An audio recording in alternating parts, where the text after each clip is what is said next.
anh yêu hỡi lại gần đây với anh sẽ nói ra tương tư từ bao lâu chôn giấu. Em có biết rằng từ khi ta thuộc về nhau, với anh tìm một ngày buồn thật khó khăn. Này người anh yêu hỡi, ghé sát môi em lại đây, anh sẽ trao lên đôi môi kia bao yêu thương nhé. Để yên nhé, và vòng tay sau lưng anh ôm chặt đi, thấy không con tim anh nói rất cần em. Cứ mãi như vậy thì tình ta sẽ chẳng phai nhòa, và một thời gian sau em sẽ là cô dâu. Dù anh luôn biết sẽ thật khó đến ngày mà anh luôn mơ thầm, nhưng mong lắm ngày gọi em là vợ yêu ơi. Mỗi đêm anh nhìn lên trời cao luôn nguyện cầu, mong rằng tình đôi ta sẽ mãi mãi được bền lâu. Tương lai xa lắm cũng chẳng biết ta yêu nhiều hơn hay xa rời, nhưng anh hạnh phúc vì hiện tại đang có em.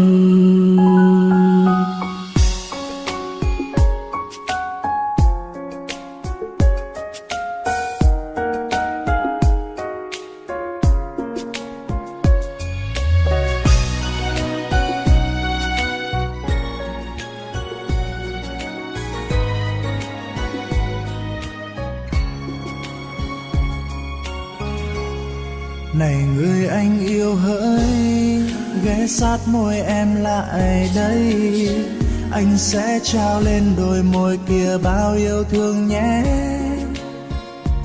Để yên nhé, và vòng tay sau lưng anh ôm chặt đi, thấy không con tim anh nói rất cần em hỡi. Cứ mãi như vậy thì tình ta sẽ chẳng phai nhòa, và một thời gian sau em sẽ là cô dâu.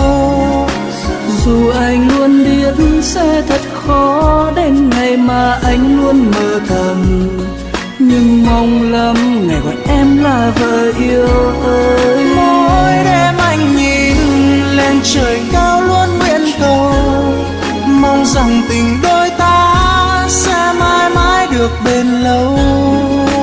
Tương lai xa lắm cũng chẳng biết ta yêu nhiều hơn hay xa rời, nhưng anh hạnh phúc vì hiện tại đang có em.